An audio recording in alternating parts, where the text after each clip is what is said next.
umroh itu bagi yang mampu. Istitoah. Istitoah itu 1 istitoah fisik, 2 kesehatan, 4 suasana. Jadi tidak ada perang, tidak dalam keadaan genting segala macam. Atau istitoah itu ada yang ditinggalkan aman. Ini harus merawat ibu kok ditinggal umroh. Kata Nabi, jangan, kau ngerawat ibumu aja, jauh lebih penting. Dan istitoah dalam harta.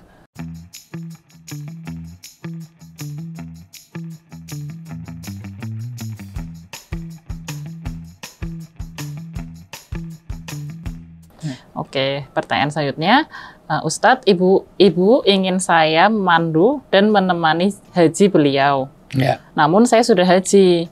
Saya ingin menyerahkan ke adik saya yang belum haji. Lebih utama yang mana, Ustadz? Menemani ibu haji karena perintah beliau atau haji 1 kali saja? Haji sekali saja untuk jadi kewajiban prinsip. Kedua, kalau memang adiknya belum haji, diutamakan biar dia juga ada kesempatan haji 1. Ketiga, ini, dan kalau haji sebetulnya sudah ada pemandu. Haji itu mau reguler maupun plus pasti ada pemandunya, ada ketua rombongannya, ketua regunya kalau di reguler. Kalau di plus pasti ada pembimbingnya. Itu. Jadi tapi kalau adiknya nggak mampu, baik secara fisik, baik secara apa mental segala macam, ya silahkan siapa yang bisa. Saya berangkat lagi nggak masalah. Itu tidak ada syariat boleh. Haji berkali-kali ya boleh, nggak apa-apa itu. Tapi memang kalau itu kaitannya dengan haji yang tidak plus atau haji yang reguler, diutamakan yang lain supaya tidak mengambil jatah kuota. Kecuali kalau furoda. Kalau furoda itu tidak mengganggu siapapun karena itu visa di luar jatah. Nah, jadi kalau memang kita ikut haji furoda atau haji plus, itu visanya sendiri. Jadi dia tidak mengganggu antrian karena banyak orang yang menyalahkan. Kok haji kok berkali-kali? Loh, haji berkali-kalinya pakai furoda nggak masalah karena nggak mengurangi jatah kuota. Jadi antrian yang bapak ibu selain yang kuota itu tidak dipengaruhi oleh haji yang furoda. Haji yang memang dia beli visa sendiri, memang ada kebijakan raja untuk malikuduyuf. Untuk undangan raja. Dan itu dari Arabnya dari Arab Saudi. Makanya jumlahnya nggak menentu, keluarnya nggak menentu. Makanya banyak furoda yang tahun ini nggak bisa berangkat karena memang tidak sesuai yang diharapkan, tidak sesuai dengan tahun-tahun kemarin. Jumlah yang diberikan juga tidak sebanyak kuota tahun lalu. Ya, begitu. Pertanyaan selanjutnya, Ustadz, bagaimana konsekuensi dari rukun-rukun umroh apabila tidak dilaksanakan, Ustadz? Ya kalau rukun harus dilakukan, kalau enggak kena dam itu. Rukun itu menjadi sah, maksudnya tidak sah kalau syarat sahnya. Iya, mosok orang umroh kok enggak sa'i, rumah kok enggak tawaf, ya ini harus tawaf sa'i. Itu bukan umroh gitu. Iya, rukun harus dilakukan gitu. Kalau kewajiban tidak terpenuhi bisa membayar dam. Membayar dam itu sistemnya dan ini ya tergantung misalnya wajib menjaga ikhram misalnya, tapi dia lupa potong kuku atau potong rambut atau pakai wangi-wangian, ya dia bayar dam untuk diberikan pada orang miskin. Itu kalau misalnya sekarang ini itu tuh kita bisa memberikan langsung sendiri bisa, atau nanti ada penerima, ada penerimanya ada. Kalau kayak amilnya gitu ada di sana ada penerima. Tergantung pelanggarannya. Kalau pelanggarannya berat, di sana iya, di sini ya. Misalnya berhubungan suami istri misalnya, padahal dalam keadaan berikhram. Maka nanti ada dam yang ditentukan, tidak hanya damnya bukan hanya kambing, ya damnya onta nanti jadi ini, ya. Atau membunuh, itu ya ini. Dan niat umroh. Iya makanya itu. Oke, berarti ini nggak sah ya kalau jelas nggak sah. Iya, rukun itu kan sesuatu yang harus dilakukan.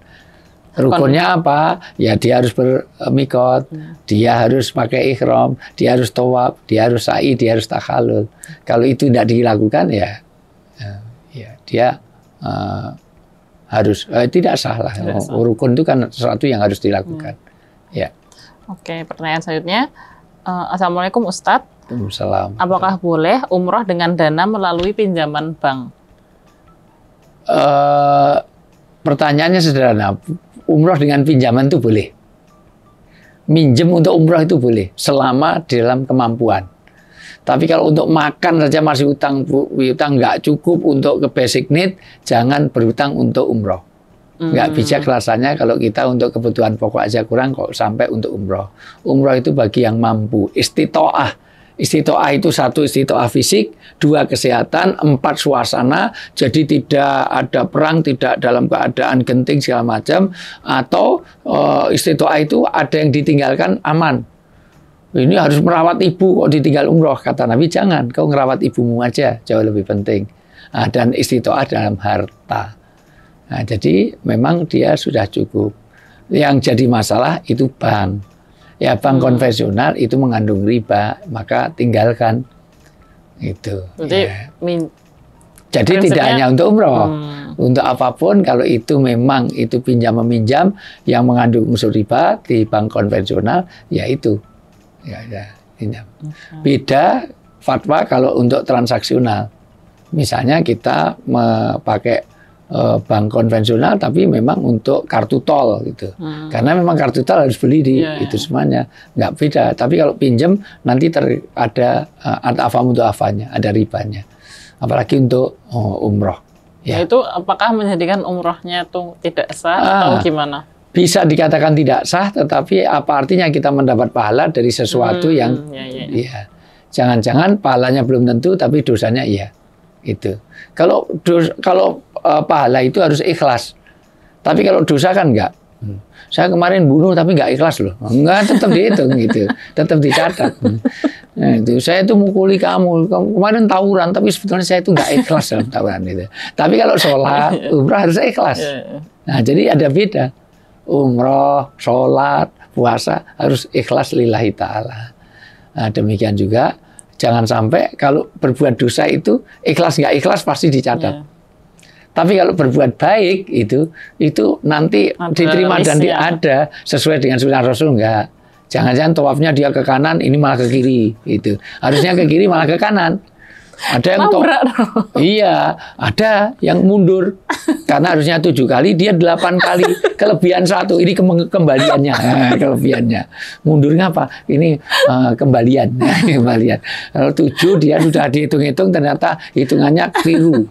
Jadi 8 mundur. Nah, ada benar terjadi seperti itu ya. Oke. Pertanyaan selanjutnya.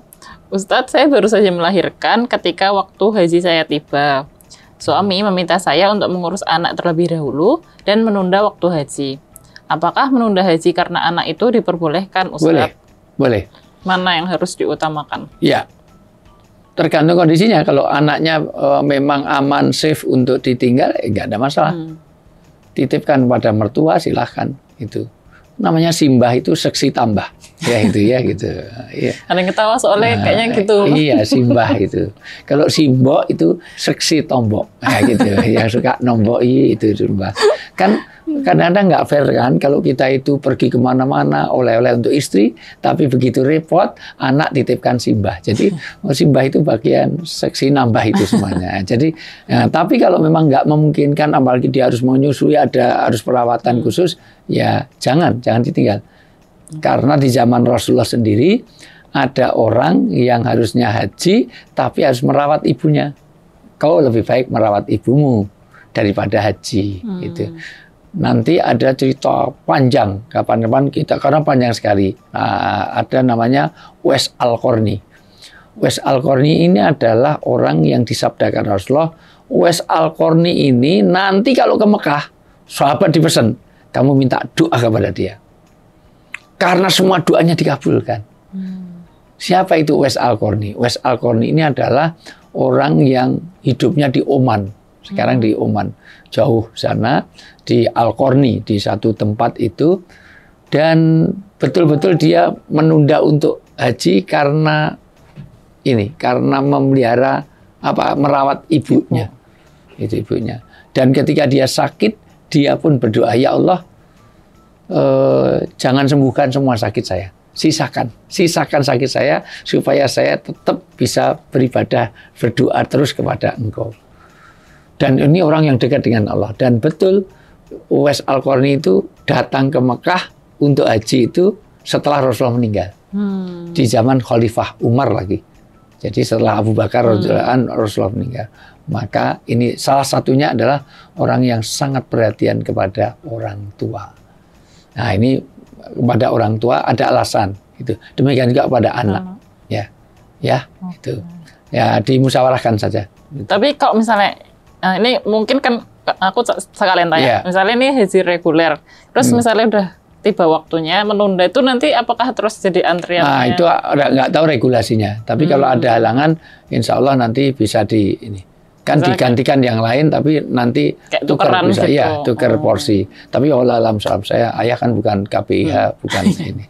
Maksudnya mungkin pertimbangannya yang nanya kan juga. Ya makanya jadi lama makanya dipertimbangkan gitu. Itu kalau itu nunggunya jadi nggak bisa regulasinya harus antri lagi dari start, insya Allah enggak lah. Kalau ada halangan enggak dari nol enggak. Itu kan Pertamina semuanya mulai dari nol ya. Itu kalau ini kan insya Allah enggak mulai dari nol.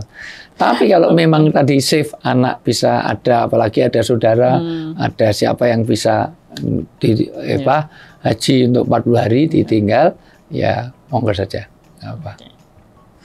Oke, pertanyaan terakhir, Ustadz, bagaimana tanda ibadah umroh saya diterima?